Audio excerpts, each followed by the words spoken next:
एक खास शख्सियत के साथ मुलाकात। देखिए जयदेव पटेल के साथ नंबर 1 इंडिया न्यूज पर रोजाना रात 9 बजे। नमस्कार व्यूअर्स, मैं जयदेव पटेल और आप देख रहे हैं नंबर 1 इंडिया न्यूज। आपका एक बार फिर स्वागत है एक खास शख्सियत के साथ मुलाकात प्रोग्राम में। आज हम बात करेंगे ईरान, यूएस और इसराइल के बीच जारी जंग 15 दिनों के युद्ध विराम पर पहुंची है और इसकी जो सारी बैठकें होंगी आगे वो पाकिस्तान के इस्लामाबाद में होंगी। तो ऐसे में ये जो युद्ध विराम हुआ 15 दिन का, आखिर इससे क्या मायने और युद्ध विराम के पाकिस्तान का जो इन्वॉल्वमेंट है, इससे पाकिस्तान को क्या फायदा होगा, इन्हीं तमाम पर बात करने हमारे साथ खास सामान है रक्षा विशेषज्ञ retired lieutenant general Rajendra Singh.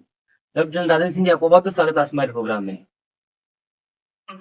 जी, लेफ्टिनेंट राजेंद्र सिंह जी, आपसे मेरा पहला सवाल है कि ईरान, इजराइल और यूएस के बीच जारी जंग अब 15 दिनों के लिए युद्ध विराम की ओर बढ़ रही है।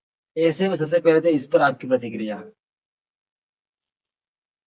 देखिए, ये जो लड़ाई शुरू हुई थी, जो यूनाइटेड स्टेट्स और इजराइल ने बहुत सारा हमला किया, बहुत बड़ा हमला किया ईरान के ऊपर, एयर स्ट्राइक्स की, उनके इंस्टॉलेशंस को बर्बाद किया, उनकी टॉप लीडरशिप को टारगेट किया और उसमें सक्सेसफुल भी रहे। तो इस लड़ाई के जो अंजाम, जो रिजल्ट हुए वो कुछ ऐसे हुए कि जो यूनाइटेड स्टेट्स ने कभी सोचे नहीं थे। क्योंकि ईरान ने, हालांकि ईरान वापस इजराइल को टारगेट करता रहा, यूएस के भी कुछ शिप्स की तरफ उसने मिसाइल्स ओके, बाकी उनके बेसिस के ऊपर जो वेस्ट एशिया में थे उधर भी उन्होंने अपने मिसाइल टारगेट किए। लेकिन जो उन्होंने टारगेट पर्शियन गल्फ की कंट्रीज को किया और स्ट्रेट ऑफ हार्मोज को बंद कर दिया, उससे पूरे विश्व में तहलका मच गया। तहलका इसलिए मच गया क्योंकि 20% ऑयल स्ट्रेट ऑफ हार्मोज से निकलता था और इसलिए यूनाइटेड स्टेट्स की तरफ बहुत जबरदस्त प्रेशर हुआ पूरे वर्ल्ड के अंदर। पूरे कंट्रीज ने इसकी ऑपोजिशन की। ऑस्ट्रेलिया ने भी इसको अपोज किया। किसी भी यूरोपियन कंट्री ने अपने अपने वॉरशिप्स पर्शियन गल्फ में भेजने से इनकार कर दिया। इन सब हालात को देखते हुए प्रेशर उनके ऊपर काफी था।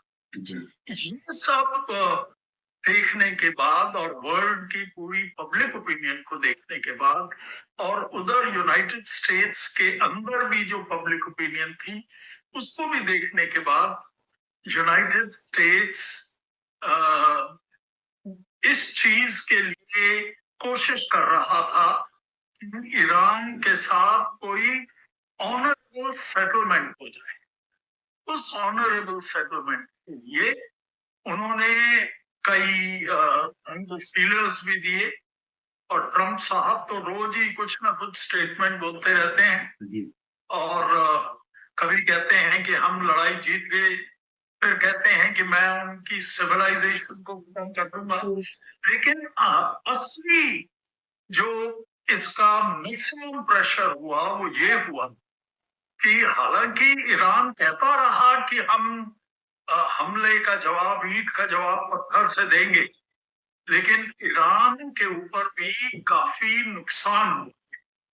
तो कल जब मिस्टर ट्रम्प ने बोला कि हम पूरी सिविलाइजेशन को खत्म कर देंगे, तो मुझे लगता है कि उन्होंने सोचा कि कहीं ऐसा ना हो, कुछ ऐसा बॉम्ब हमारे ऊपर गिरे जिससे कि हमारी पूरी कंट्री का नामो निशान मिट जाए। तो आई थिंक ये सब प्रेशर के बाद और बाकी गल्फ की कंट्रीज, बाकी यूरोपियन कंट्रीज, इन सब के प्रेशर के बाद और चाइना के प्रेशर के बाद जो मेरे को पता लगा है, ईरान ने इस चीज को कबूल लिया कि हम थोड़े दिन सीज फायर करेंगे और उसमें नेगोशिएशन, और इसलिए ये एक बहुत पॉजिटिव डेवलपमेंट है। जी पर ये तो सिर्फ एक शुरुआत, असली खेल तो अभी बाकी। जी लेफ्टिनेंट राजेंद्र सिंह जी, अगर मैं आपकी बात को थोड़ा सा और आगे लेकर के जाता हूँ, 15 दिनों का जो सीज फायर हुआ है उसमें अब आगे की बैठकें 10 अप्रैल के बाद से पाकिस्तान के इस्लामाबाद में होंगी। ऐसे पाकिस्तान का जो इंटरवेंस है इस पूरे सीज फायर को करवाने के अंदर, ये क्या दर्शाता है और इससे पाकिस्तान को क्या फायदा होगा? देखो, अ, अ, पाकिस्तान एक इस्लामिक कंट्री है, और पाकिस्तान पहले भी बोलता रहा है। जब जुल्फिकार अली भुट्टो प्राइम मिनिस्टर थे तब भी इन्होंने कहा था कि हम जो एटॉमिक बॉम्ब बनाएंगे वो इस्लामिक बॉम्ब। और अ, हमेशा से पाकिस्तान चाहता है कि वो उसको एक ऐसी रिस्पेक्टेबल पोजीशन मिले इस्लामिक वर्ल्ड में जिससे कि वो अ, जिस जिससे पूरी इस्लामिक कंट्रीज में उसका दबदबा है।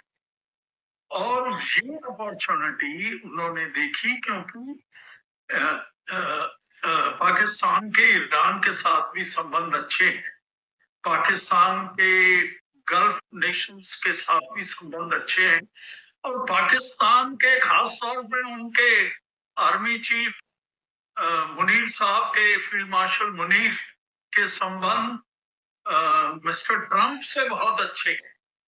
उन्होंने ये वॉलंटियर किया होगा कि हम आपके मैसेजेस ईरान तक पहुंचाएंगे और हम एक वाया मीडिया करेंगे।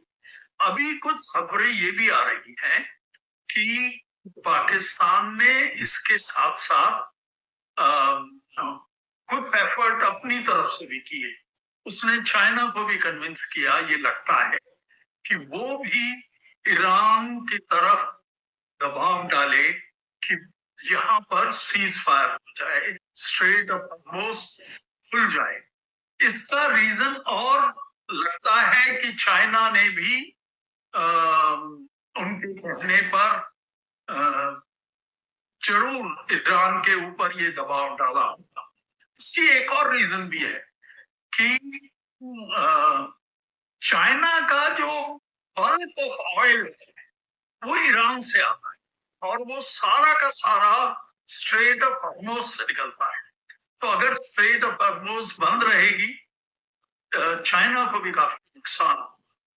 तो इस चीज में कोई शक नहीं है कि इन सब चीजों के बाद, और अभी जो उन्होंने बोला है कि पाकिस्तान के अंदर 10 को एक नेगोशिएशंस होंगी, कि पाकिस्तान का जो स्टेचर जरूर ऊंचा हुआ है, पर क्या उनका असली मकसद जो था वो पूरा होगा या नहीं, ये तो टाइम ही बताएगा।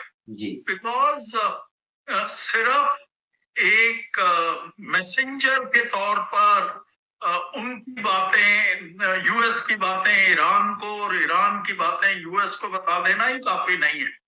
आपको बहुत कुछ एफर्ट और करना पड़ेंगे। तो अभी टाइम ही बताएगा कि पाकिस्तान अपने इन एफर्ट्स में कितना कामयाब है। जी लेफ्टिनेंट राजेंद्र सिंह, आपसे मेरा एक आखिरी सवाल है कि ईरान, यूएस और इसराइल का सीज फायर हुआ, उसमें कहीं के लेबनान को अलग रखा गया है। ऐसे में लेबनान को युद्ध विराम से अलग रखने से कैसे युद्ध विराम सक्सेस हो सकता है या कैसे सक्सेस होगा? सबसे पहले तो जब ईरान ने अपनी 15 शर्तें रखी थी, उसमें उसने बोला था कि कि हमारे जो साथी हैं, जो लाइक लेबनान में और लाइक ये हुतीज जो यमन में हैं, इन सब के ऊपर भी सीज फायर होना चाहिए और तभी वो कोई सीज फायर को मानेंगे।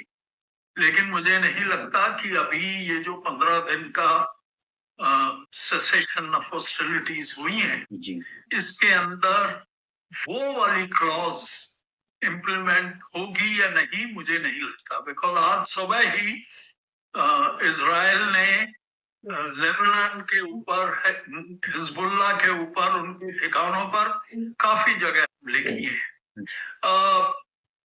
ईरान की पोजीशन एक इस्लामिक वर्ल्ड में, खास तौर पर शिया वर्ल्ड के अंदर काफी ज्यादा इम्पोर्टेंट, इसलिए ईरान इतनी आसानी से अपनी पोजीशन को कमजोर नहीं होने देगा। हिजबुल्ला के साथ उनका जो कनेक्ट है जी, वो भी मेरे को लगता है आगे कायम रहेगा। अब यूएस और ईरान की नेगोशिएशंस में ईरान कितना अपना होल्ड हिजबुल्ला से कम करेगा या हुतीज यमन में उनसे कम करेगा, ये तो टाइम लगता है। जी। लेफ्टिनेंट राजेश जी, आपने हमारे लिए समय निकाला और महत्वपूर्ण जानकारी हमारे साथ साझा करी, उसके लिए आपका बहुत बहुत धन्यवाद। Thank you.